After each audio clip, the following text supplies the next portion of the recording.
messieurs, bonsoir. Si jamais il y a encore des places devant, si vous voulez vous asseoir. Donc, bienvenue à cette soirée, cette conférence intitulée « Autre temps, autre peur ». C'est donc la dernière conférence de cette série de conférences qui ont été organisées dans le cadre de l'exposition Pas de panique, donc une exposition qui se trouve encore actuellement ici dans le hall du Nid du Four jusqu'au 6 juillet et donc ira ensuite au musée de zoologie de Zurich. Donc ce soir, il sera question de peur, mais de la peur non pas comme un objet d'étude en neurosciences, mais comme un objet historique dont les représentations varient au cours du temps. Donc nous allons voir comment les peurs sociales se cristallisent autour des figures particulières, selon les époques, les sorcières, les vagabonds, les étrangers, et comment l'État ou les diverses institutions mettent à profit ces craintes imaginaires. Et donc, pour nous parler de ce sujet, nous avons le très grand honneur d'accueillir le professeur Michel Porret. Michel Porret est professeur d'histoire moderne à l'Université de Genève. Ses champs de recherche sont aussi vastes que variés. Il s'intéresse notamment à la culture politique des Lumières, à l'histoire de la censure, à la médecine judiciaire sous l'Ancien Régime, aux magistrats et experts en Europe moderne ou à l'histoire culturelle de la BD francophone. Michel Porret a aussi été professeur invité dans plusieurs institutions prestigieuses, dont notamment le Collège de France et l'École normale et supérieure de Paris. Il travaille actuellement à la rédaction de monographies consacrées au droit de punir et à la médecine judiciaire au temps des Lumières, et il vient de créer et dirige une nouvelle collection d'ouvrages en sciences humaines, et je lui laisse tout de suite la parole.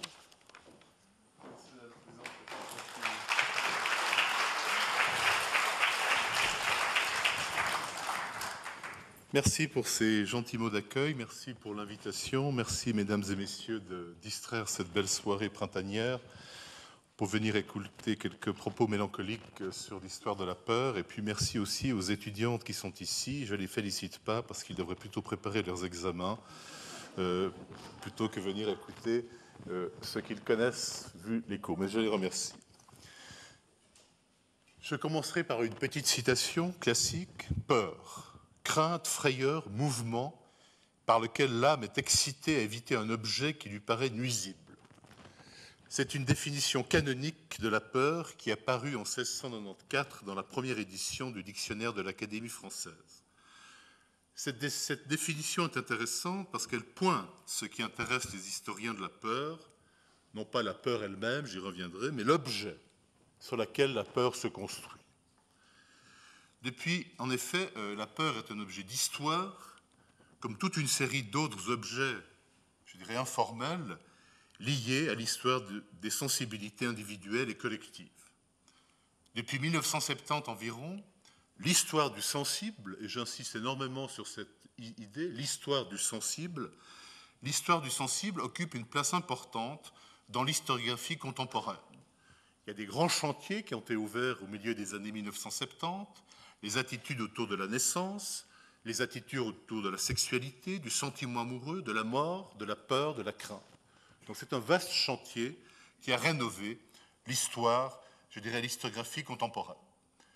La peur est un objet classique de l'histoire sociale et culturelle dans ce nouveau champ.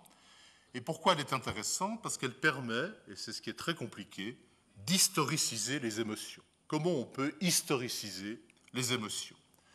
Et c'est compliqué parce que vous ne pouvez pas sortir de cette salle, aller aux archives d'État et demander à consulter les registres de la peur. Ces registres n'existent pas. Et tel est, je dirais, l'enjeu compliqué pour écrire une histoire de la peur sur laquelle il n'y a pas des registres d'État. Pourtant, la peur est un objet qui se construit en croisant toute une série de sources étatiques, privées, littéraires, fictionnelles, juridiques. Celles qui évoquent directement ou indirectement ce sentiment humain qui a fonctionné de toute éternité dans les sociétés. On peut dire que la peur est un sentiment humain multiséculaire depuis l'Antiquité jusqu'à aujourd'hui. Il existe, vous le savez bien, des peurs ancestrales, la peur de la mort, des peurs circonstanciées, par exemple sanitaires, la peur de l'épidémie de lèpre, de peste et de choléra, des peurs frumentaires très importantes sous l'Ancien Régime, c'est la peur de la famine, des peurs technologiques, le progrès, la science expérimentale, la bombe atomique, ou des peurs sécuritaires, les étrangers, le terrorisme, les miséreux, le cyberterrorisme. Et il y a une peur évidemment collective et il y a une peur individuelle. Vous savez bien à quel point on est hanté par la peur de sa propre disparition, ou bien comme tout un chacun, nous avons peur de l'agent lorsque nous traversons au feu rouge un carrefour très chargé. Les objets qui construisent la peur dépendent en fait des sensibilités, des éducations, des seuils de tolérance. La peur du mal incarné dans la sorcière s'estompe à la fin du XVIIe siècle avec la crise de la conscience européenne, on va y revenir, qui va naturaliser le monde. La peur de l'enfer, par exemple, est-elle encore une peur, je dirais, qui anime les individus? Est-ce qu'on a encore peur des vampires? Est-ce que la peur du loup est quelque chose qui existe toujours? Il y a toute une série de chercheurs qui montrent que de la peur du loup s'est construit dans les cultures contemporaines, la peur des prédateurs sexuels qui s'acharnent sur les enfants. La peur construit aussi le sacré. Et pour les historiens, c'est important, la peur qui construit le sacré pour l'effroi, pour provoquer un respect autour d'une institution. Ainsi, pour le dire très rapidement, du XVIe siècle au XIXe siècle, partout en Europe, la peur de l'échafaud était construite socialement, politiquement, et elle visait à intimider et terroriser les justiciables. Le spectacle de la douleur, comme on l'a appelé pendant très longtemps, voulait discipliner le corps social. Depuis le XVIe siècle, c'est pour ça que l'exécution était capitale, publique, et elle a marqué toutes les sociétés européennes, et elle a fabriqué ce que les juristes de l'Ancien Régime appelaient une culture de l'effroi, c'est-à-dire une culture pour construire le respect des institutions. Cette culture de l'effroi a été suscitée par l'État et elle permettait de sacraliser le glaive. La terreur du châtiment, comme on l'appelait encore autrement, voulait dissuader le passage à l'acte criminel, bien que l'on sache maintenant partout que la peur de la peine de mort n'a aucun effet sur la dissuasion du crime. Peut-être qu'il y a quelques enfants qui vont être encore plus terrorisés dans quelques secondes, donc soyez prudents avec eux, s'il vous plaît. Crise de l'État-providence, effondrement de l'utopie communiste, mondialisation socio-économique qui multiplie les indésirables sociaux, terrorisme comme arme de l'ennemi intérieur. Depuis les années 1990, ce contexte de peur collective fabrique une nouvelle idéologie particulièrement pernicieuse, l'idéologie sécuritaire. Elle repose sur une utopie, c'est l'utopie du risque zéro dont en matière de criminalité étatique, acquisitive et de sang, qui ne rime absolument à rien puisque le risque zéro n'existe pas. Peine plancher, internement ad vitam de certains délinquants, criminalisation de la folie homicide ou de la violence juvénile, imprescriptibilité des crimes sexuels, inflation carcérale, partout en Europe, aux États-Unis aussi, la quête du risque zéro transforme les sensibilités et brutalise le droit de punir dans ses normes, dans ses instruments et dans ses pratiques. Il y a eu en 2013 un congrès à l'Institut des hautes études pour la science et la technologie à Paris. La thématique de ce congrès était le risque zéro entre peur, précaution et utopie sociale. Le risque zéro entre peur, précaution et utopie sociale. Une chercheuse y montrait très bien cette idée. La notion de risque zéro, je la cite, paraît à l'évidence fortement marquée par l'utopie. Comment en effet imaginer, sauf dans la publicité qui vend des produits de sécurité, comment imaginer un monde sans risque, intégralement contrôlable, dans lequel tout aléa aura disparu, un monde où tout serait calculable, mesurable et programmable. Rien d'étonnant si l'on fait souvent remonter cette notion lumière, sûr que le développement harmonieux des sciences et des techniques prémunirait, c'est la grande idée des Lumières, c'est la grande idée sécuritaire des Lumières, prémunirait l'humanité contre les peurs et les catastrophes, telles que cette idéologie s'est développée un peu partout en Europe après le tremblement de terre survenu à Lisbonne en 1755. Donc l'idéologie du risque zéro est une idéologie utopiste et on vit en permanence, depuis quelques années, dans cette idéologie. Aujourd'hui, matrice d'autoritarisme, d'antilibéralisme, le principe de précaution pour le risque zéro devient la panacée de nouvelles utopies sécuritaires. Ces utopies se bardent de technologies et d'experts. Elles veulent rassurer en prévenant ou en anticipant les dangers naturels, sanitaires, technologiques et sociaux. Vous en connaissez les instruments, police privée, panoptisme, électronique, biométrie, maintenant drones. Les sociétés sont livrées à la surveillance des drones. Le marché sécuritaire est celui des peurs sociales. Le meilleur des mondes possibles aujourd'hui est celui de l'utopie du risque zéro que visent notamment les prisons de la nouvelle génération sécuritaire. Or, comme l'illustre en 2013 ce chef-d'œuvre, Prisoners, qui est un thriller extrêmement éprouvant du Canadien Denis Villeneuve, le risque zéro n'existe pas. Dans une société de haute sécurité où chacun se prépare au pire, l'attaque du mal est toujours imprévisible. Quelle que soit la culture du risque zéro, l'attaque du mal est imprévisible.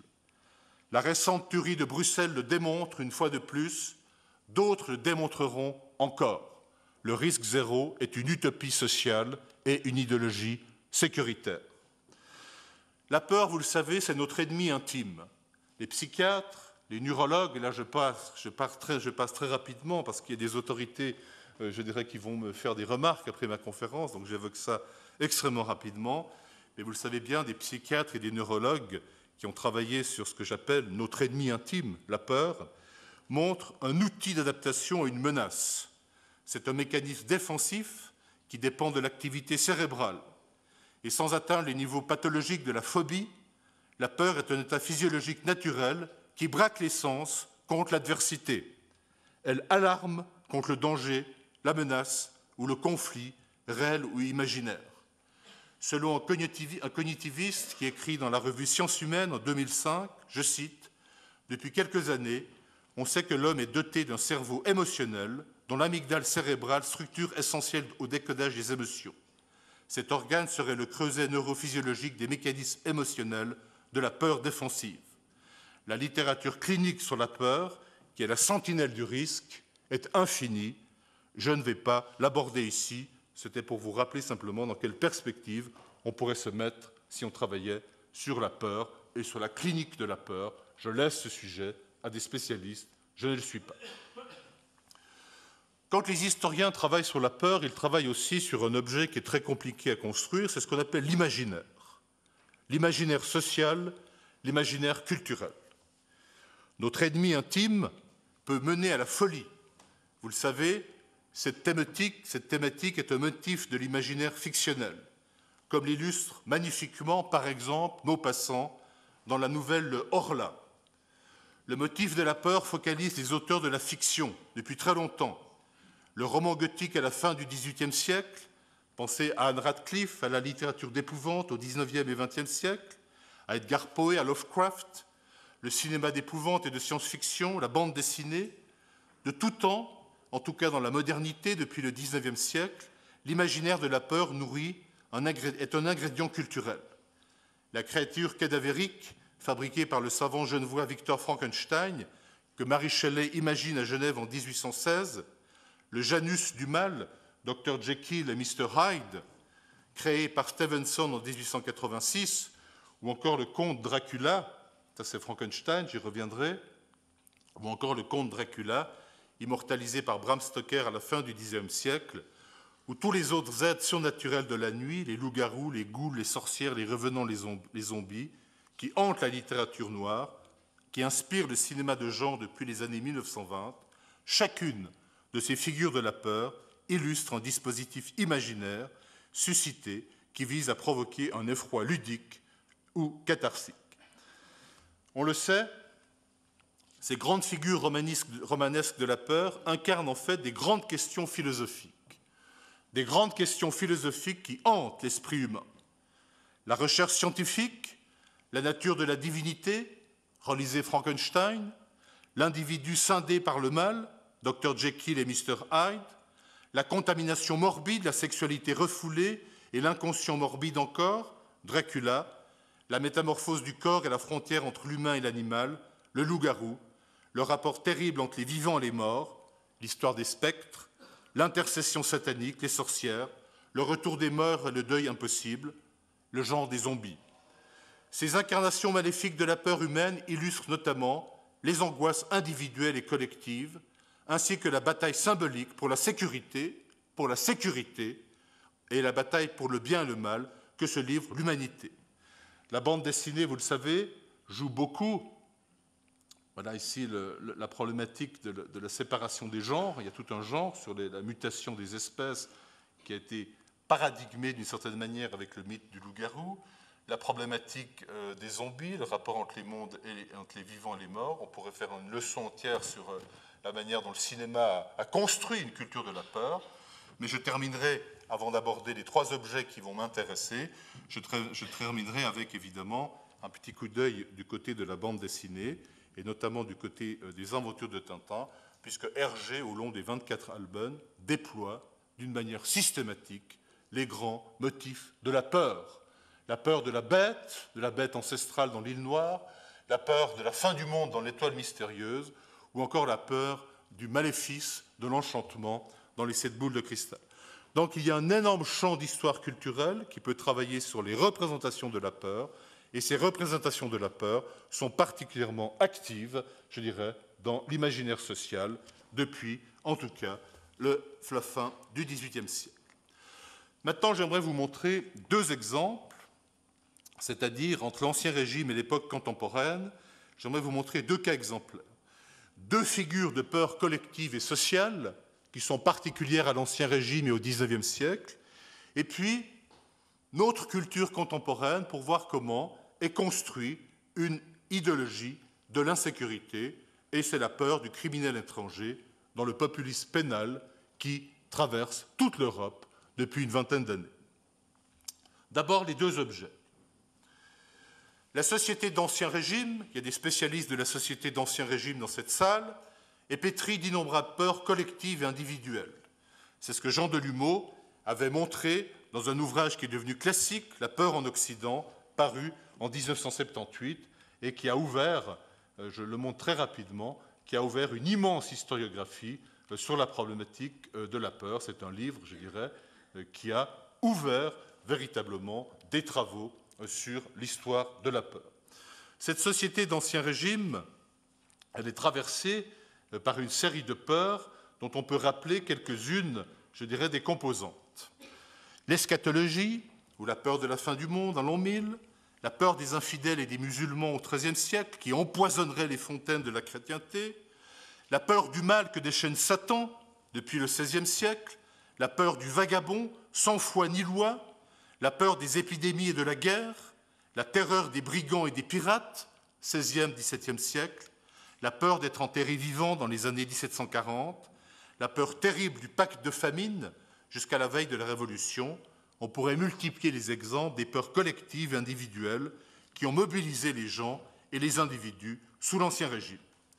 Ce qui est intéressant dans cette histoire de la peur, et c'est ce que montre Delumeau, c'est que très souvent, le providentialisme de la colère divine donne un sens social aux peurs qui se déchaînent sur les individus. Il y aurait un rapport entre la colère de Dieu et les peurs sociales. Le mal déchaîné résulte du péché, et la vie vertueuse est l'antidote de ce mal. Et en fait, le discours sur la peur sous l'Ancien Régime, c'est un discours du gouvernement politique par la peur. La nuit cadre naturellement la peur qui est associée au mal. La nuit est associée au mal pendant très longtemps. Le livre de Delumeau commence par une évocation de la nuit. Je vous rappelle que Dracula jubile la nuit et il dit « La nuit est belle car elle est remplie des créatures de la nuit, des créatures de la nuit qui vont se déchaîner sur les vivants. La montagne et la forêt sont emplies des créatures malfaisantes, dont notamment la sorcière qui s'accouple sexuellement au diable. La communauté humaine répond à la peur, elle s'enferme dans des villes fortifiées, elle ferme les portes au crépuscule, vous savez que Rousseau en paiera le prix de sa marginalité, et les veilleurs de nuit protègent la cité endormie. La clôture nocturne des individus matérialise le climat insécuritaire que l'éclairage public essaye de dissiper avec des chronologies qui bougent entre 1760 et 1780. Aujourd'hui, cette fonction sécuritaire revient aux clôtures électroniques. Le mal de Satan est la peur de la sorcière. Entre la naissance et la mort, l'existence humaine sous l'Ancien Régime, qui est labourée et qui est détruite jusqu'au milieu du 1760 par une mortalité extrêmement forte. Je vous rappelle qu'à peu près, en Europe, jusqu'aux années 1740-1750, une femme doit accoucher 7 ou 8 fois pour que 1 ou 2 enfants puissent vivre. Donc le prix de la vie est très très différent. Les démographes l'ont bien montré. Et donc dans cette existence humaine, eh bien, cette existence est notamment menacée pendant un épisode très particulier par le pacte satanique. Le pacte satanique que des individus, femmes et hommes, passeraient avec le diable pour augmenter le nombre des damnés au moment du jugement dernier. Dès la Renaissance, la peur du maléficium déclenche ce qu'en Europe on appelle la grande chasse aux sorcières. Cette répression est séculière, elle culmine après la Réforme, notamment dans les zones instables des frontières confessionnelles entre catholiques et protestants. Le Pays de Vaud est un très bel exemple d'une frontière confessionnelle bouleversée par la chasse aux sorcières. Suite au marteau des sorcières que vous avez sous les yeux, qui est l'ouvrage imprimé matriciel de l'idéologie de la peur de la sorcière, qui a été écrit par Institoris et Sprenger et publié en 1486, c'est le premier traité de démonologie imprimé de l'histoire de l'humanité. Il y a eu d'autres traités de démonologie qui ont circulé avant sous forme manuscrite. Ça, c'est le premier, je dirais, c'est l'effet latéral de l'invention de l'imprimerie qui a permis de multiplier en Europe la peur de la sorcière. Donc après ce manuel, la littérature démonologique fabrique l'idéologie, la morale et la doctrine de la répression de ce qu'ils appellent l'hérésie satanique. La doctrine de la peur du démon perpétue l'héritage chrétien du péché originel dont, je cite, la nature inconstante de la femme. Les démonologues synthétisent la peur des élites face à l'hérésie satanique, ou ce qu'ils appellent encore la contre-église chrétienne. Ils forgent des stéréotypes moraux pour la répression pénale, le crime abominable, dont l'empoisonnement, le déplacement nocturne au sabbat, le sabbat comme somme de toutes les transgressions morales, sexuelles, sociales, politiques et alimentaires de l'Ancien Régime. Vous ne le savez pas, c'est le seul endroit dans l'iconographie du sabbat que l'on voit des individus qui mangent du cheval. Manger du cheval est un tabou énorme alimentaire sous l'Ancien Régime. Pacte satanique, adoration charnelle du diable, Eucharistie inversée, attaque du maléfice contre les vivants, tout le paradigme a été construit dans les traités de démonologie. Cette peur du mal se mesure en perte de vie humaine. Entre 1560 et 1640 environ, la culture de la peur de la sorcière coûte la vie à près de 100 000 individus. 7 à 8 fois sur 10, c'est une femme qui est exécutée. 3 à 2 fois sur 10, c'est un homme qui est exécuté après un jugement. Le jugement partout en Europe utilise la culture expiatoire de l'exécution publique, soit le feu, soit la corde. La conjoncture répressive s'éteint vers 1660-1680, avec quelques reliquats au XVIIIe siècle dans certaines régions périphériques aux grands États absolutistes qui ont mis précocement fin en Europe à la répression de la chasse aux sorcières. Ce qui est intéressant, rappelez-vous ceci, la chasse aux sorcières est un crime particulièrement qualifié par la doctrine démonologique. C'est un crime dont le flagrant délit n'existe pas. Pourtant, c'est par ce crime dont le flagrant délit n'existe pas qu'on a pu mener sur les bûchers et les potences européennes près de 100 000 individus. Donc la peur et, je dirais, la réponse pénale est particulièrement importante dans cette affaire de chasse aux sorcières. À Genève, par exemple, je terminerai ici, cette affaire de la sorcellerie, la dernière personne condamnée à mort pour crime de sorcellerie est exécutée en 1652. Elle avait un nom prédestiné puisqu'elle s'appelait Miché Chaudron, une lavandière savoyarde qui aurait bâillé la maladie autour d'elle. La panique de l'empoisonnement que suscite ce cas aggrave le procès. Le procès, c'est un règlement de compte de 7 femmes contre une 8e. Miché est pendu, puis son cadavre est brûlé.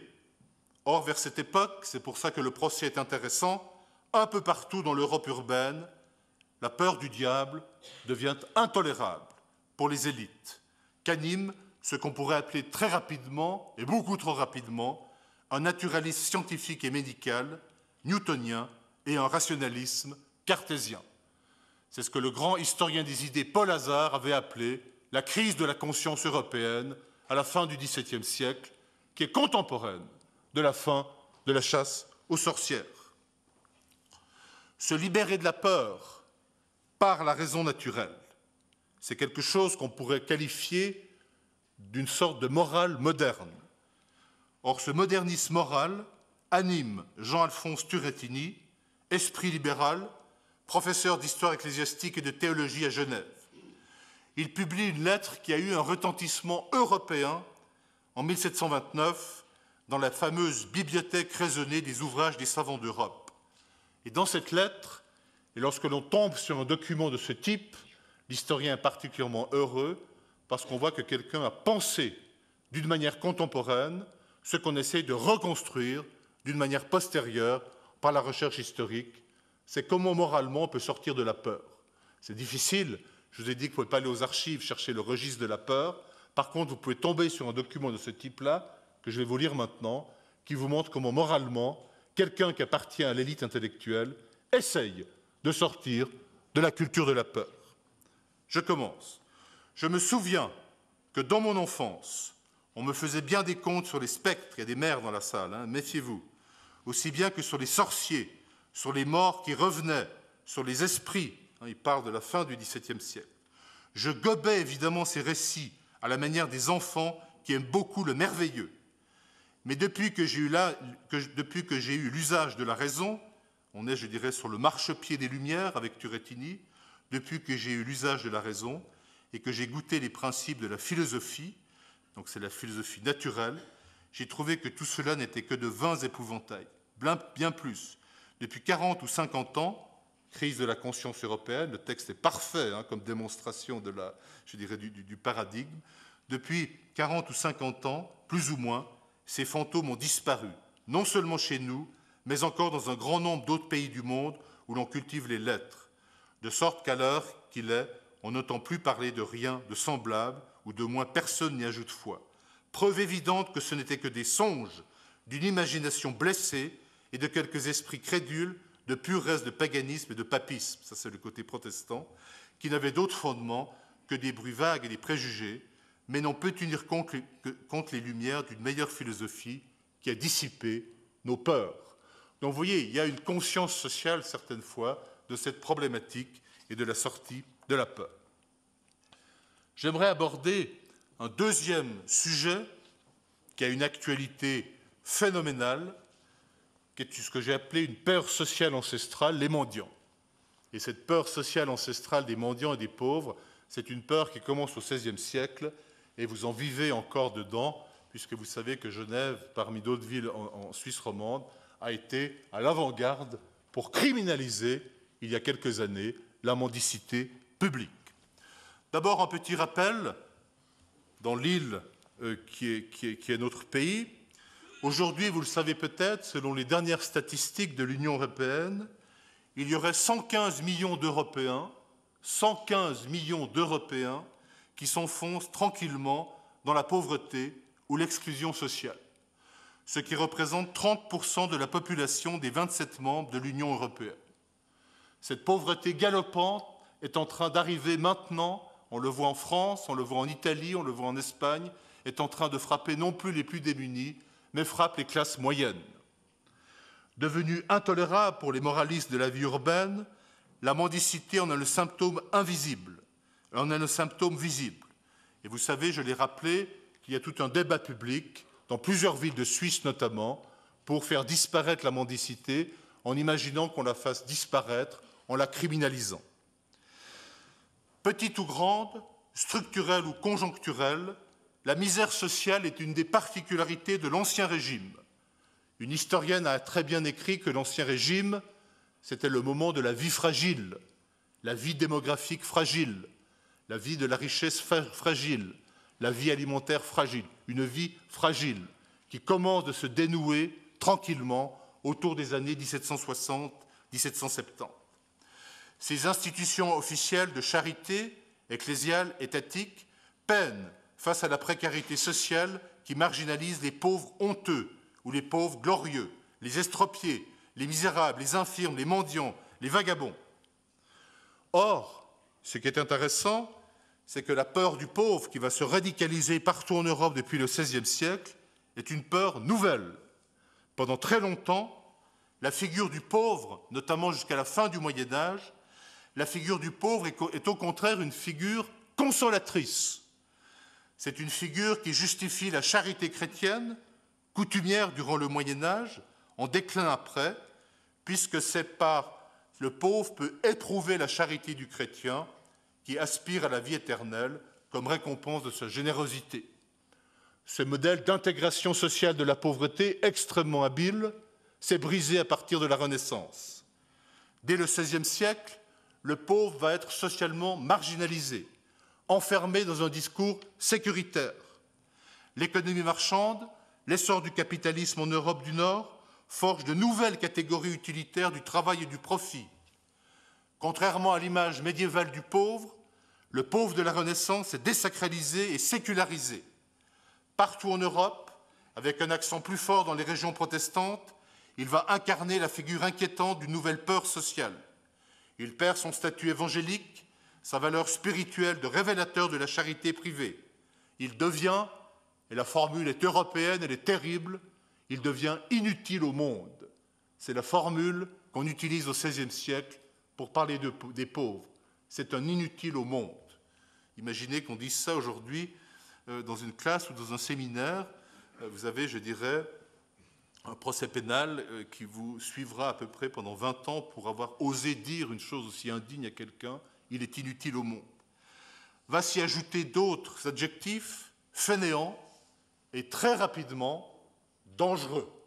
À partir du milieu du XVIe siècle, le pauvre est connoté pour sa dangerosité.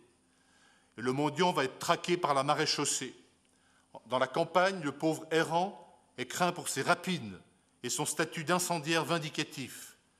Dans les cités, l'idéal nouvelle du pauvre socialement dangereux a se banaliser. Elle braque les sensibilités vers l'intolérance sociale. Le vocabulaire est extrêmement intéressant. Le pauvre est un paresseux, en plus il colporte la peste et les hérésies. Il est vicieux, il propage le crime. Il parlerait l'argot pour compléter contre ceux qui sont nantis. Hantant l'imaginaire social de la Renaissance, cette figure du miséreux affamé et vindicatif renvoie très rapidement, et la construction est extrêmement intéressante, à celle qu'on peut appeler d'une criminalisation de la pauvreté, dont la forme culturelle la plus symbolique et la plus expressive a été la fameuse Cour des miracles parisienne, dans laquelle s'est réunie, d'une façon imaginaire ou réelle, pendant quelques années, la pauvreté et les criminels urbains. Au nom de la sécurité et de l'ordre public, partout en Europe depuis le XVIe siècle, avec plus ou moins de succès, la police des pauvres se généralise dans la répression, ou ce qu'on a appelé, ou ce que Michel Foucault a essayé d'appeler, avec beaucoup de problèmes, le grand renfermement. L'Europe du XVIIe siècle serait une Europe qui tente, mais qui n'y arrive pas, le grand renfermement de la misère. Entre potence et pitié, le contrôle social des marginaux et des miséreux qui font peur se durcit donc en Europe catholique et protestante. Le nouveau programme est le suivant. Lutter contre la mendicité, c'est une affaire d'État. On peut en voir le programme dans les ordonnances royales ou républicaines.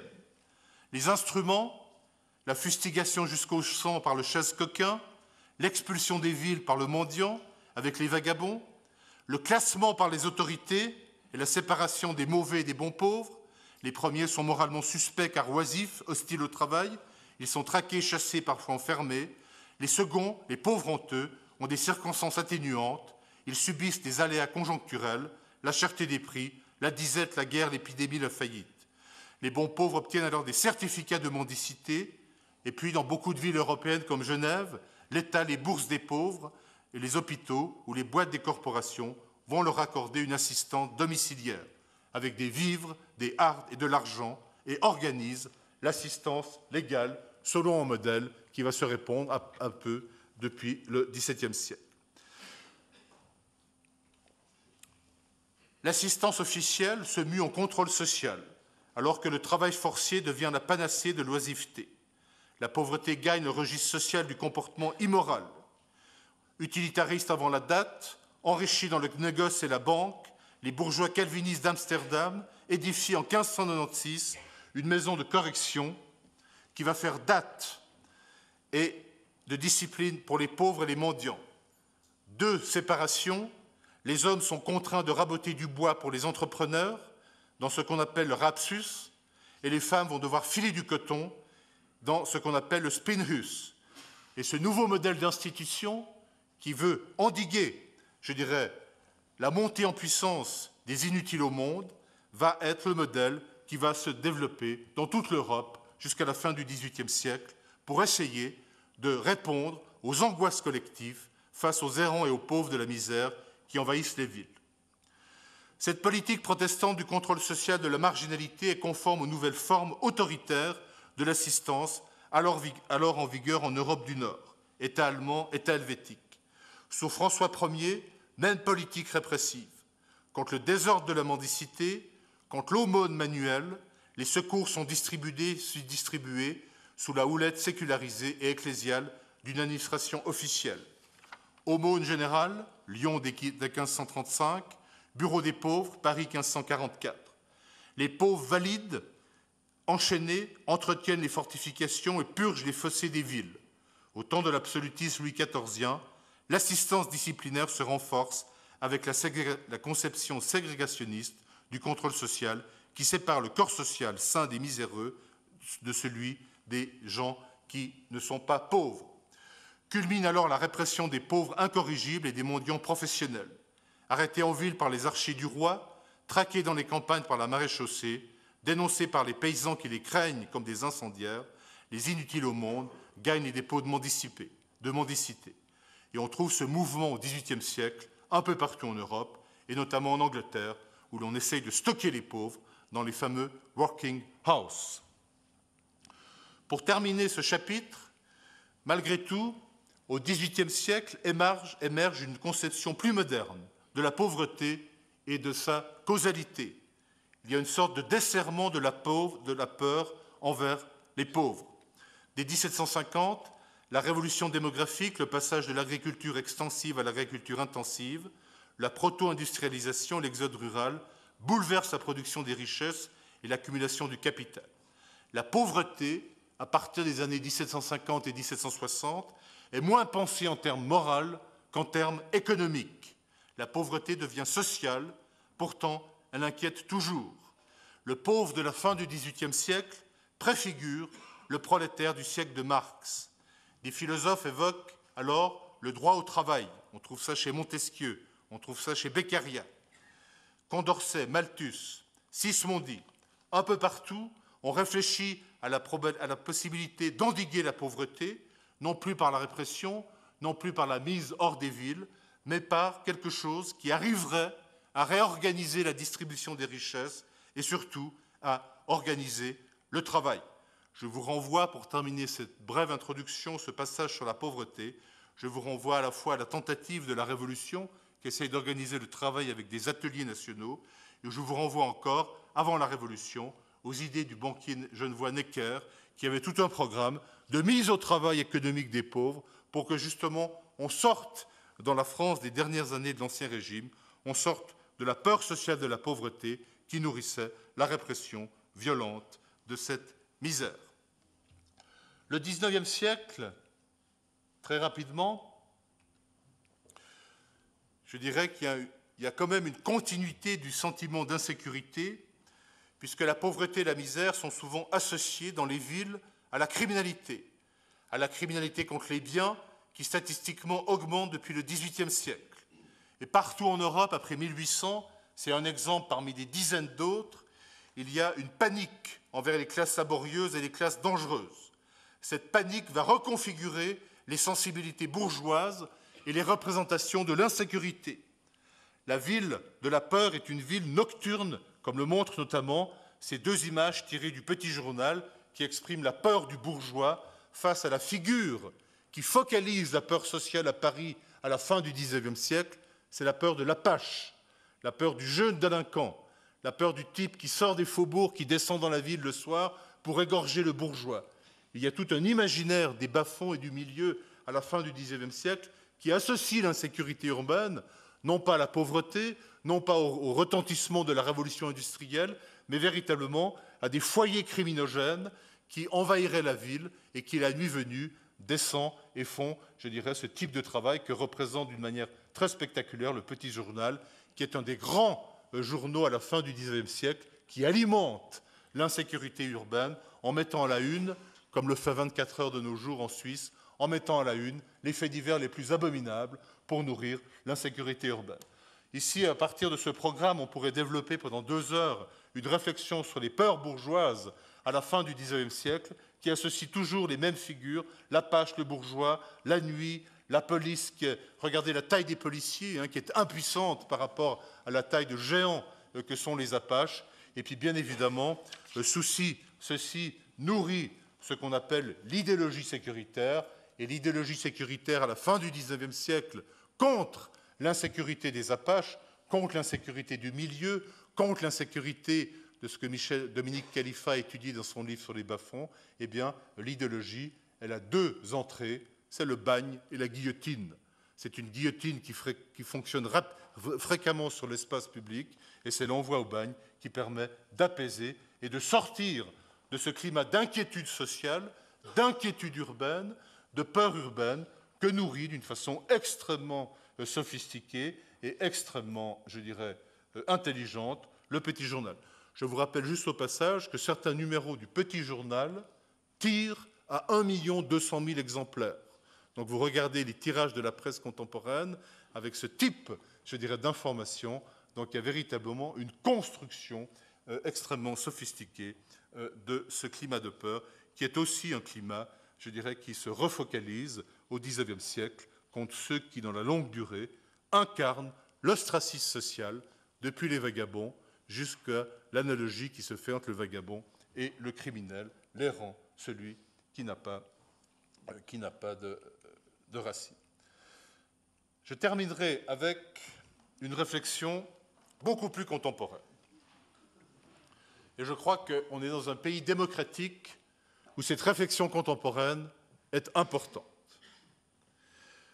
Je veux focaliser sur ce qu'on appelle les peurs actuelles. Et on est tous, les votes récents l'ont montré, on est tous prisonniers d'une équation insécuritaire de la peur. Et cette équation insécuritaire de la peur, elle a plusieurs entrées. Pauvreté, étrangers, répression. On peut dire qu'on est dans une culture politique maintenant, alors qu'elle est adoucie en Suisse, qui est moins adoucie dans d'autres régions du monde, qui est celle qu'un grand sociologue américain a montré, on est entré dans une gouvernance libérale de la peur. D'abord, un mot sur populisme. Le mot populisme, qui est un élogisme en français en 1929, désigne tout d'abord une école littéraire qui décrit la vie des gens du peuple. Ensuite, ce mot désigne l'importance sociale et politique donnée aux couches populaires contre les élites étatiques, puis plus tard, contre la démocratie représentative. Le terme de populisme s'est appliqué à un courant politique russe des années 1850-1880 et à un mouvement politique américain à la fin du XIXe siècle, sur lequel je ne dirai rien ici. Depuis la fin du XIXe siècle, en Europe, plusieurs mouvements populistes émaillent l'histoire politique. J'en rappellerai 2.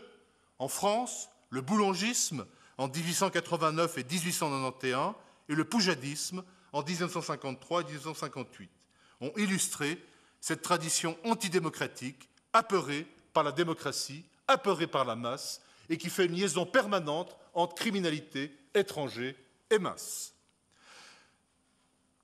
Je ne rappellerai pas les faits d'armes du général Boulanger, ni, je dirais, la révolte antifiscale et, je dirais, antitrust de Pierre Poujade à la tête de l'Union de la défense des commerçants et des artisans, qui a été un des grands mouvements populistes au XXe siècle, sous la 4e République. Aujourd'hui, la culture politique du populisme, je dirais, prospère dans la méfiance des institutions démocratiques, dans le désespoir social et dans la peur xénophobe. Quand on regarde les textes attentivement des populistes, ça mériterait un petit livre, je les collectionne depuis 5 ou 6 ans, le populisme prône le recours naturel à l'autorité supérieure du peuple, mais il s'incarne toujours dans le tribun charismatique d'un parti autoritaire. Il y a quelque chose d'extraordinaire, je dirais, dans le paradoxe et l'opposition de cette culture politique. Criminalité endémique, insécurité galopante, chômage provoqué par les travailleurs étrangers, le populiste attribue les maux sociaux à la démocratie représentative et au libéralisme. Le champ pénal est un terrain privilégié pour le populisme sécuritaire. Les solutions populistes veulent juguler la peur sociale de la misère et du crime. Ils prônent le bon sens populaire. Et voici quelques-unes, je dirais, des réponses toujours nourries par la peur que produit ce discours politique. Enfermer à vie des justiciables qui ont commis un crime grave. Boucler les frontières pour protéger la communauté. Sécuriser l'espace public en luttant contre le laxisme de la justice et de la police. Durcir sans fin l'arsenal pénal. Revendiquant la souveraineté directe des gens simples, le populisme exacerbe les préjugés émotifs et pulsionnels de la peur. On répond par machisme, nationalisme, xénophobie, racisme, vindicte, suprématie confessionnelle, suprématie raciale. C'est ça, je dirais, le bouillon de culture de la peur dans lequel baigne le discours politique populiste.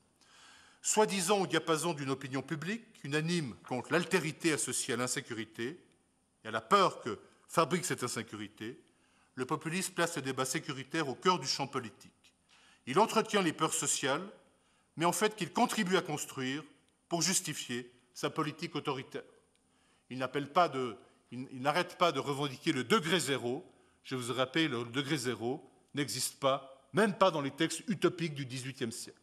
Les textes utopiques du XVIIIe siècle, qui sont des textes totalitaires, qui ont pensé des sociétés complètement fermées sur elles-mêmes, l'irruption du mal est toujours imprévisible. C'est quelque chose, je dirais, qu'on devrait ressasser avant chaque votation populaire depuis quelques années. L'irruption du mal est toujours imprévisible.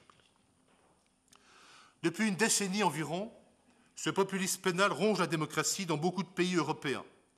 Il a prospéré en France sous le dernier gouvernement. Rappelez-vous les peines planchées, rappelez-vous la répression du mineur délinquant, rappelez-vous la polémique sur la récidive, rappelez-vous cet épisode absolument invraisemblable qu'il fallait juger criminellement les aliénés qui avaient commis un crime atroce. Donc tout ça a prospéré pendant quelques années comme une idéologie sécuritaire. Ce populisme anime l'europhobie, vous le savez.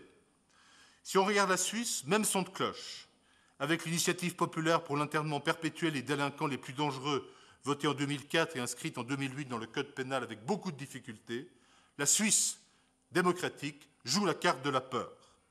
Après l'initiative de l'UDC sur l'expulsion des criminels étrangers, acceptée le 29 novembre 2010 à 53%, cette tendance se confirme. Et d'ailleurs, le populiste utilise quelque chose qui est abominable. Je dirais sa boutique repose sur l'exploitation les plus abominables des faits divers qui ont endeuillé des familles dans un crime particulier. On utilise d'une manière médiatique, alors qu'on devrait se taire, ce type de faits divers. Et c'est au gré des sordides faits divers, avec leur exploitation médiatique qui attise le climat insécuritaire, c'est comme ça que prospère l'idéologie du populisme pénal et c'est comme ça que se nourrit la vindicte punitive. Le populisme se banalise dans la dénonciation émotive de la criminalité étrangère et de l'insécurité galopante. En 2010, la propagande nationale d'une autre initiative UDC sur l'expulsion automatique des criminels étrangers miniaturise le populisme pénal qui brutalise la démocratie et l'humanisme de la justice. Une affiche politique en résume la philosophie. 3 faciès d'individus évoquent la culture policière du portrait judiciaire né au XIXe siècle, avec la fameuse photographie de face et de profil. Si un trait noir floute leurs yeux, voir la photographie prise sur les scènes judiciaires, hein, c'est comme une photographie prise sur une scène judiciaire, leur patronyme balkanique en fait des suspects ethniques qui vont cristalliser la peur et la xénophobie. Contre la criminalité cosmopolite, la même affiche affirme, comme dans une statistique judiciaire, que les prisons enferment 70% d'étrangers.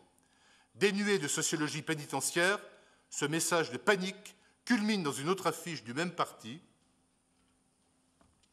qui surfe sur les peurs sociales du crime. On y voit en gros plan le portrait, sans le haut du visage, d'Ivan S. Pourquoi Ivan S? On se le demande. Violeur et bientôt suisse.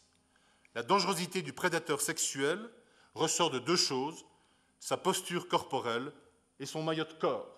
Tout ça est construit d'une manière extrêmement sophistiquée. Cette culture de la peur est construite d'une manière particulièrement sophistiquée. Le populisme pénal contamine la culture politique démocratique. Il distille la peur. Là réside son effet pernicieux. Durant la même campagne 2010 sur les criminels étrangers, et malgré sa tradition chrétienne et démocratique, le Parti démocrate chrétien surenchérit dans le populisme pénal pour soutenir le contre-projet gouvernemental. Son affiche électorale est édifiante. Je ne l'ai jamais vue dans une campagne politique, je dirais, de ce type-là. Elle nous place sur la scène du crime.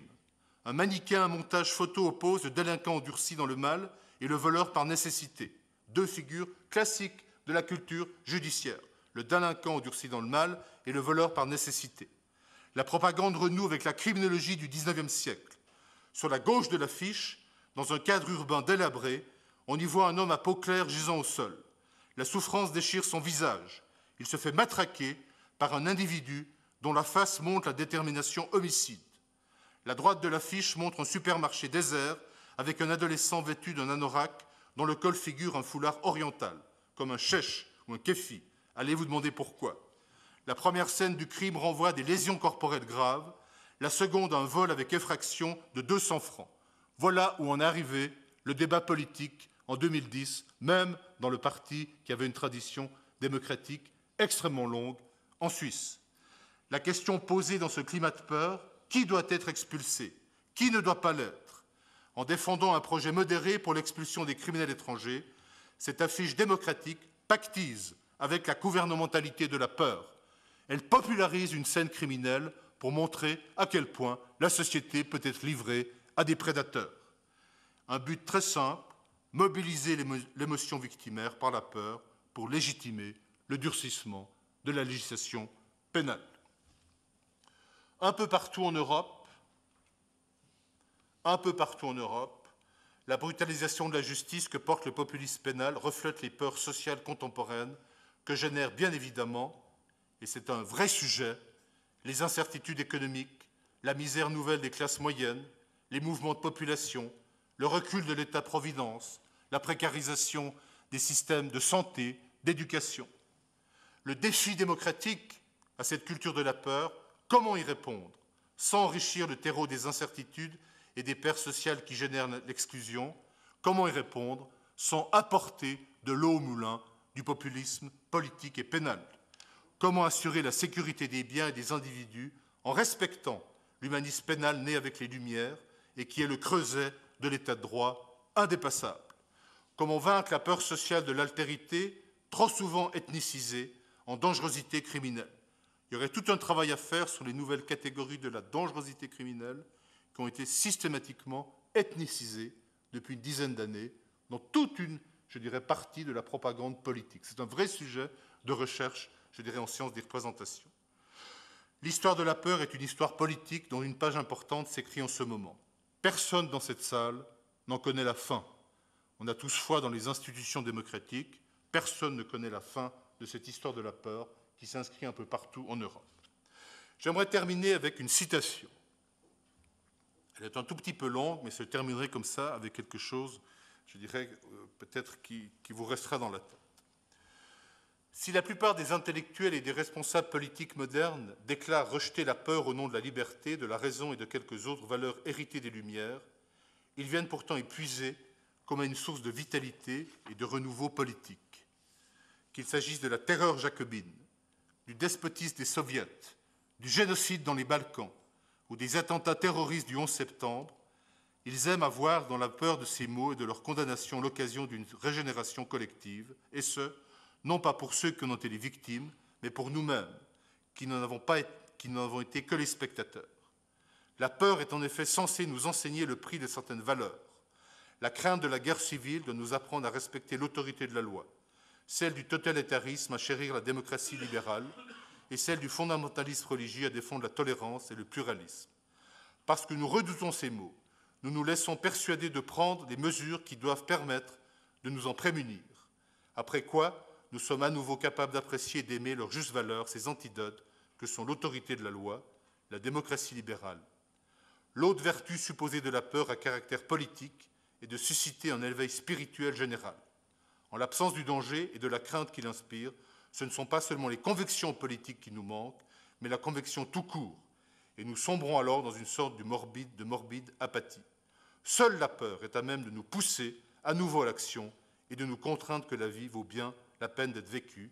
Et c'est tiré d'un livre extrêmement important qui a passé un tout petit peu à côté de Corey Robin, La peur, histoire d'une idée politique, qui a été traduit en français dans les années 2008 et qui, je dirais, rappelle à quel point la façon de gouverner par la peur a quelque chose, je dirais, d'actuel dans le monde contemporain, et qu'on soit spectateur depuis une démocratie, qu'on y soit confronté d'autres manières, je trouve que c'est quelque chose qui mérite de réfléchir aux reconfigurations et aux reconstructions du sentiment de la peur, qui remonte bien évidemment à toute l'origine de l'humanité. Relisez ce soir La guerre du feu de René Henné, et vous verrez comment l'imaginaire de lutter contre la peur s'est construit dans la littérature.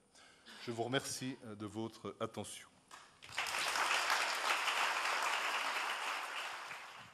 Merci infiniment, professeur. On va prendre vos questions maintenant. J'imagine que vous en avez beaucoup. Vous avez qu'à lever le bras, Mona et moi. On passe pour vous tendre le micro. Qui ouvre les hostilités? Vous avez peur?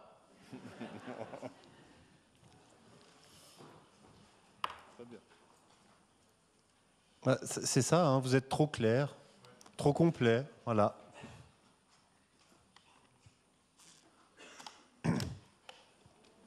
J'ai fait que rassurer.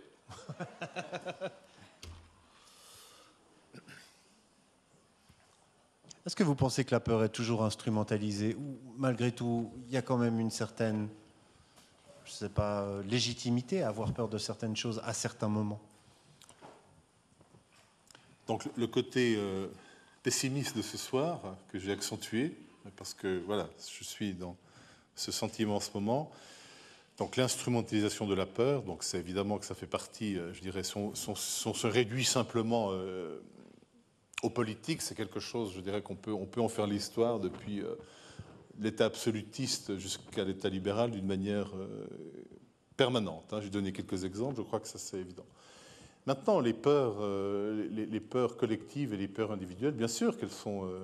vous êtes bien placés, vous êtes des scientifiques. J'ai rappelé très rapidement le rapport entre l'individu qui fabrique une émotion de la peur pour se défendre. Bien évidemment qu'elle est légitime.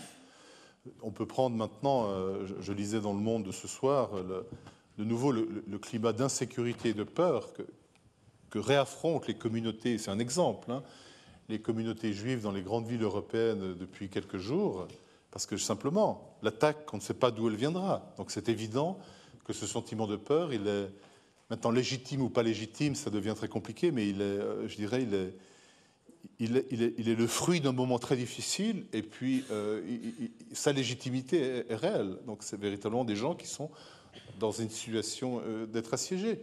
Si on pense aux gens qui sont stockés dans les camps d'internement, je dirais, près de Calais, en Suisse, en Europe, etc., qui sont triés et qui vont être envoyés plus ou moins 1 sur 2, 1 sur 3 en Syrie ou ailleurs, évidemment qu'il y a une peur qui est épouvantable parce qu'on retourne vers la mort alors qu'on allait vers quelque chose qui était peut-être plus légitime.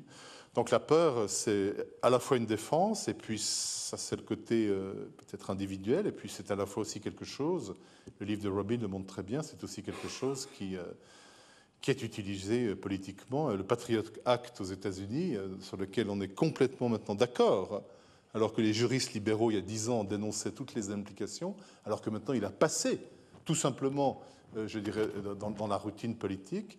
Le Patriot Act a été une réaction politique, une réaction de peur énorme, c'est-à-dire qu'il fallait reprotéger l'insularité. Hein. On ne savait pas, société prête à tout, à tout. Qui aurait imaginé que le mal frapperait avec un Boeing dans une tour du... Personne n'aurait pu l'imaginer. Donc c'est évident que la peur est un moyen de défense. Le problème, comment construire des cultures entre les humains, entre les individus, pour qu'on abandonne un peu, qu'elles disparaissent. Mais ça, personne ne peut le savoir. Mais évidemment qu'il y a de la légitimité dans la peur. Mais il y a aussi une légitimité à déconstruire les catégories de la peur. Je vous ai mis cette planche qui est une des plus belles apologies d'Hergé pour la tolérance. Il est dans son château, tout le monde l'agresse par téléphone en disant « mais regardez, les Romanichels s'installent dans le parc, etc. Ils vont voler votre argenterie, ils vont, etc. » Donc il y a un climat de panique sociale absolue. Et il dit « mais mille sabords, foutez-moi la paix, si je veux les mettre dans mon parc, ça me regarde. » Donc on peut évidemment aller contre la peur. Il y a aussi des choses que je n'ai pas voulu ouvrir ici pour des raisons éthiques, c'est toutes les problématiques de peur sanitaire, de peur de santé, parce que c'est toujours compliqué à évoquer ce genre de choses. Il y a un livre qui vient de sortir d'une femme qui fait une histoire, c'est un peu rapide, je dirais, des prédateurs sexuels des enfants depuis le 19e siècle jusqu'à aujourd'hui, qui est un gros livre d'histoire sociale de 500 pages. Cette peur, elle est réelle, elle est motivée. Par contre, qu'on l'utilise politiquement pour des finalités, c'est un autre problème.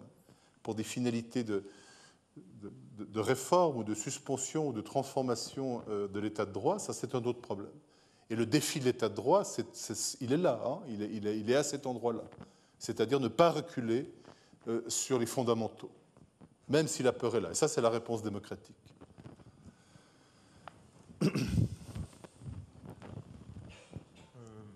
J'ai perdu. Comment ? J'ai perdu le fil. Oh, bah. Je ne sais plus ce que je voulais dire. C'est le labyrinthe. Oui, je pensais un petit peu, est-ce qu'on peut vivre vraiment, on peut imaginer un monde où on pourrait vivre sans instrumentaliser la peur, sans vivre soi-même dans la peur par une forme d'éducation qui permette une sortie, trouver une issue à cette problématique. Vu qu'elle est utilisée, elle est instrumentalisée depuis l'aube de l'humanité jusqu'à nos jours et elle subsistera, je pense, pour encore très longtemps. Elle fera même, peut-être, elle permettra de faire des affaires. Hein, il y a des hommes qui s'enrichissent hein, aussi sur la thématique de la peur. Est-ce qu'il est possible d'imaginer par l'éducation, par des tentatives pratiques de créer une société un petit peu différente, trouver une issue à cette problématique qui se nourrit pratiquement continuellement, hein, qui est même transmise presque de génération en génération. Bon, évidemment, c'est ce qu'on appelle une question à $1000, mais on peut répondre deux choses très simples. Il y a eu des modèles idéaux d'éducation contre la peur. Le paradigme chevaleresque est une construction, hein, sans peur et sans reproche. C'est pas, si on va littéralement vers les mots, c'est une construction d'un idéal social chevaleresque contre la peur. Maintenant, le problème, c'est qu'on ne peut pas penser à tout.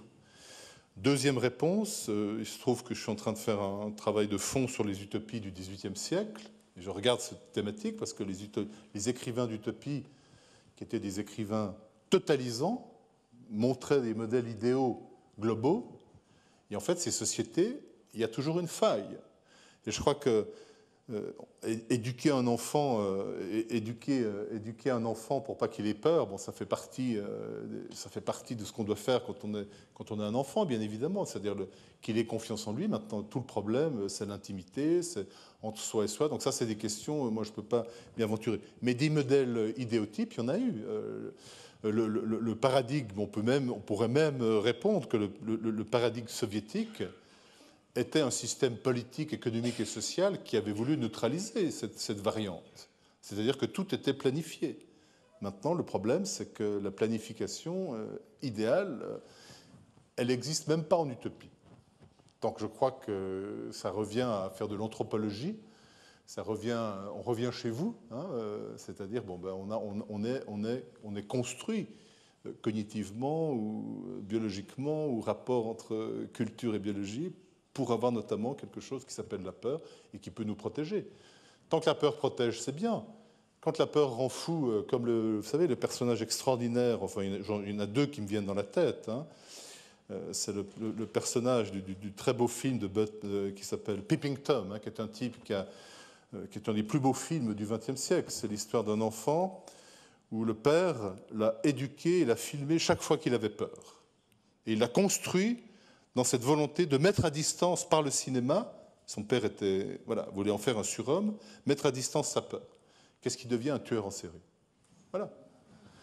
Donc on peut multiplier ce type d'impossibilité, tout simplement. Et puis vous relisez Ariès, ces très beaux textes qu'il a publiés sur les moments de l'agonie, hein, je ne veux pas insister ici sur les moments de l'agonie. On ne peut pas savoir ce que représente une agonie dans la tête d'un individu, bien qu'on cherche à savoir. C'est peut-être le moment soit de la perte de la peur finale ou de la peur absolue finale. Donc tout ça n'est pas de l'ordre de l'histoire.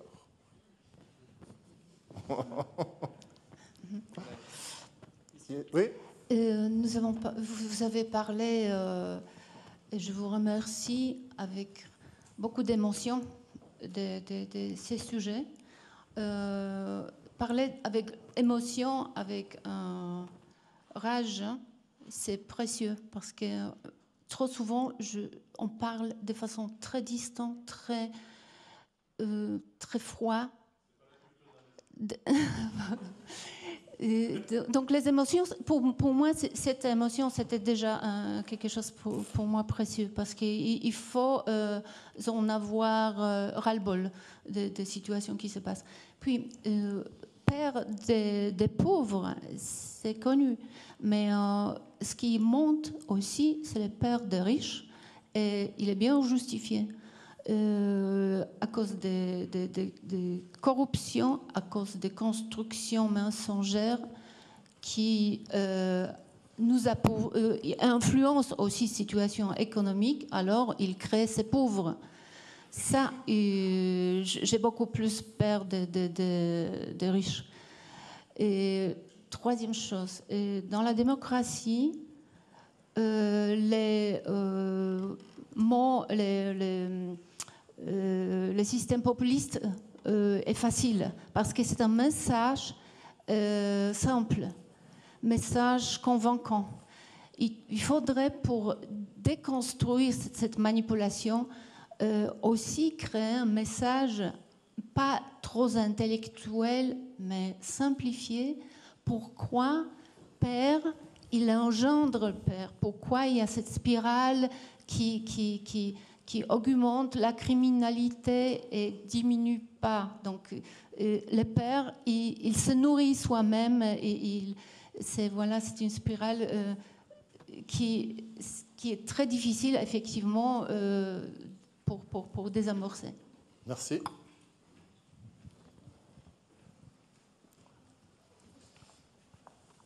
Bon.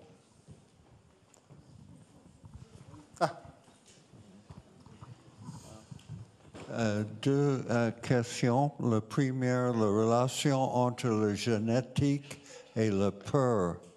Je fais référence à le fait assez bien connu que le tribal des peaux rouges aux États-Unis, les Mohawks, ne sont pas censés avoir peur de hauteur et ils profitent du travail dans la construction des gratte-ciels et des grandes pentes.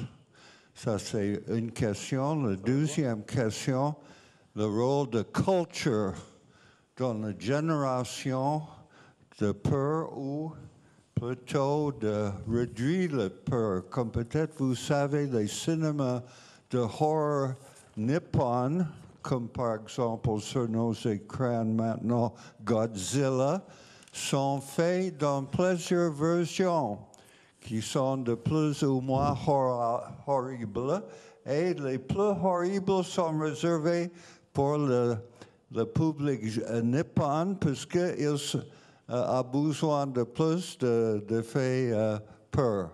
Oui, merci. Alors sur les Indiens constructeurs de gratte-ciel, alors évidemment il y a des beaux romans là-dessus, mais je ne vais pas m'aventurer dans le... Mais bon, c'est un problème certainement qui est lié aussi à la façon dont ces gens sont éduqués. Par contre, la deuxième question est plus à portée de mes modestes ressources. Sur la culture, les nouvelles cultures du risque, ça c'est un vrai problème. C'est un vrai problème, je dirais.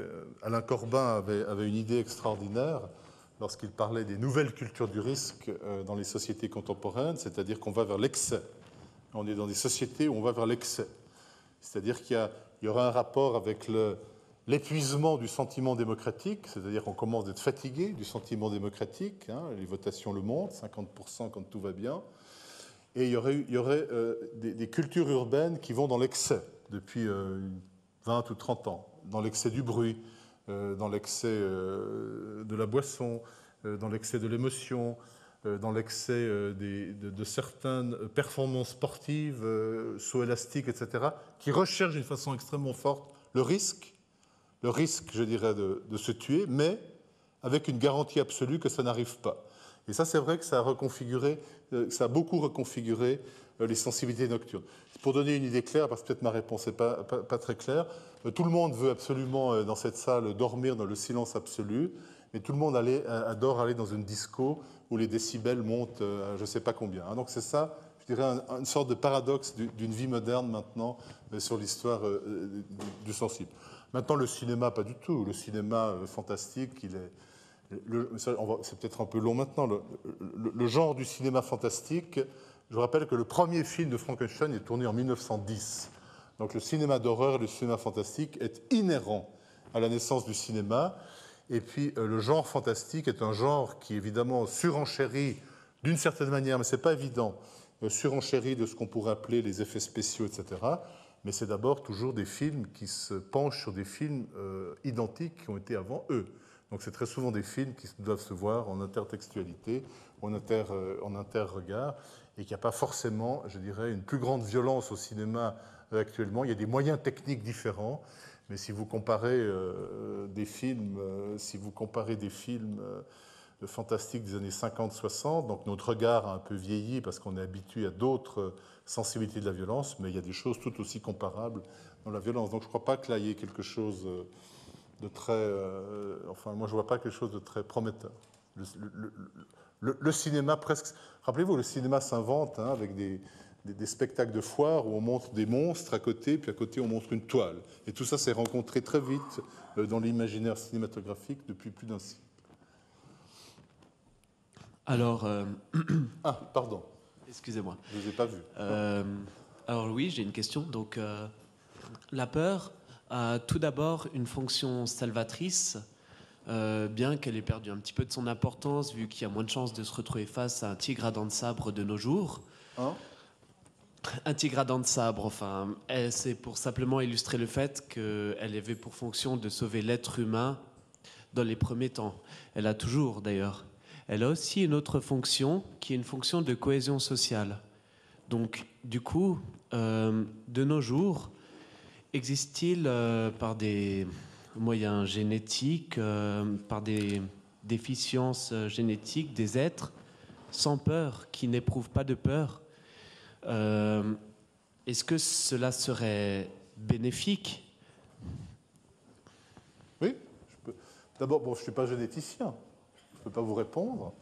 Alors peut-être qu'il y a dans des laboratoires au fin fond des Appalaches, Soulé, etc., où on essaie de fabriquer maintenant des êtres sans peur pour en faire, par exemple, des guerriers, j'en sais rien.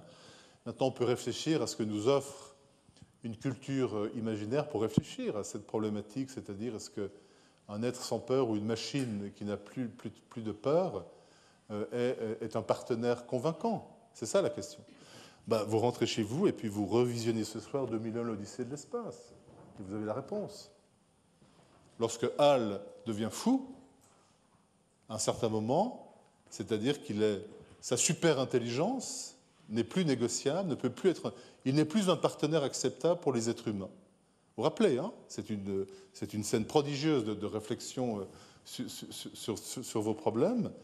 Et lorsque un des membres de l'équipage commence de le décérébraliser, enfin d'enlever les réserves, il commence de résister, il commence de chanter au clair de la lune, puis après il dit, alors ça c'est évidemment toute la trouvaille extraordinaire de Kubrick, qui est, je parle sous votre contrôle évidemment, qui est cinématographique, qui est très fort, il commence de dire « j'ai peur ». Qu'est-ce que ça veut dire une machine qui a peur? Ça veut dire qu'elle est complètement investie par la forme anthropomorphique de l'homme qui l'a créée. Et puis si on veut aller beaucoup plus loin, on est allé beaucoup plus loin que le film de Kubrick, c'est une réflexion extraordinaire sur la créature qui est abandonnée. Si tu m'abandonnes, qu'est-ce qui reste? J'ai peur. Donc sur la génétique, je ne peux pas vous répondre. J'espère pas en tout cas. Alors, si je pourrais encore vous répondre par quelques fictions, hein. Il y a l'île du docteur Moreau, il y a le fameux roman extraordinairement oublié de Maurice Renard qui s'appelle Docteur Lerne sous Dieu, où on crée des espèces de surhumains qui ont plus les faiblesses de l'humanité. Mais ça se retourne chaque fois contre le Créateur. En tout cas, à l'heure actuelle... Mais sur la peur et la cohésion sociale, alors ça oui. Les pogroms, c'est une cohésion sociale poussée à son extrême, dans la peur. Ça, c'est une cohésion sociale totale. Hein. Lorsque 500 personnes sortent et vont faire la peau parce qu'il est juif, parce qu'il est homosexuel, parce qu'il est je ne sais pas quoi, alors là, la cohésion sociale, elle est formidable. Côté pessimiste, toujours. Il existe effectivement des êtres sans peur. Malheureusement, c'est généralement dû à des déficiences. C'est moi, je suis à côté de vous. Ah, pardon. Je suis invisible, c'est l'homme invisible. C'est même grâce à ça qu'on a compris la fonction de l'amygdale dans le système peur. C'est qu'à la suite d'un accident cérébral, etc., chez certaines personnes, l'amygdale ne fonctionne plus. Et ces gens n'ont plus de peur. Et on a remarqué qu'en fait, c'est un handicap terrible. Vivre sans peur du tout, ça vous prive d'une espèce d'instinct de survie et de conservation relativement évident. Et en fait, c'est très problématique. Donc, est-ce que demain, il y aura des gens qui arriveront à ne pas avoir peur et en même temps à être adaptés à la vie? J'ai comme un doute. Parce qu'il y a une sorte de rupture. Voilà. Pardon, excusez-moi. Non, mais au contraire.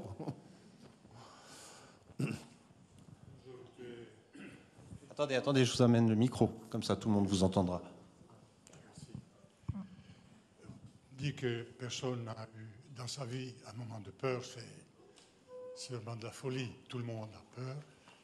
Je l'ai eu quand j'étais petit, je l'ai eu lorsque j'ai vu mon père chômeur, lorsque je voyais ma mère partir et comment il fallait trouver quelque chose.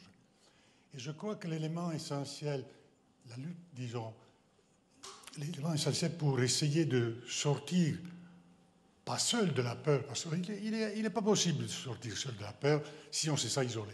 Je crois que c'est la solidarité. J'ai souvent suivi, par les événements qu'on cite de temps en temps, que dans des favelas, par exemple, on a trouvé des solutions fantastiques en organisant les parents, en s'organisant et en remplaçant les fonctions de l'État par le volontariat qui se fait. Ce que je trouve, moi, terrible, c'est qu'au fond, les autorités qui sont confrontées aux difficultés que provoque la peur généralisée ne mettent pas en exergue des solutions de solidarité, ne favorisent pas assez cette communion des gens qui, au fond, c'est bien, chacun de nous a certainement peur, mais chacun de nous, à des moments, a des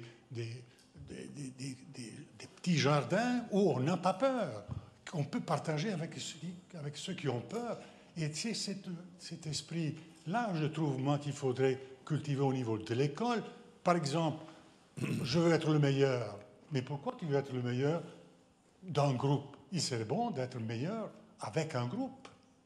Et je trouve qu'il y a là toute une psychologie, toute une pédagogie pour faire qu'effectivement, tout en admettant que sortant de la maison, on peut trouver une voiture qui te ramasse, et bon, ça arrive. Mais quand même, tu peux trouver quelqu'un qui, à un moment, dit « Halte, arrête-toi, tu ne vois pas que la voiture arrive. » Donc, c'est cette possibilité, la somme des peurs est bien inférieure aux capacités des humains de construire de la solidarité. C'est qu'aujourd'hui, on fait une publicité madornale énorme sur tous les faits qui construisent la peur, alors qu'il serait beaucoup plus simple. Ben, c'était une réflexion qui me venait parce que moi je crois à toutes ces histoires médicales et de soins, mais il y a un proverbe très africain qui dit par exemple l'homme ne se guérit pas l'homme, tout simplement. Peut-être que les médecins ne sont pas contents de ce remède, mais il est aussi très important. Merci. Merci.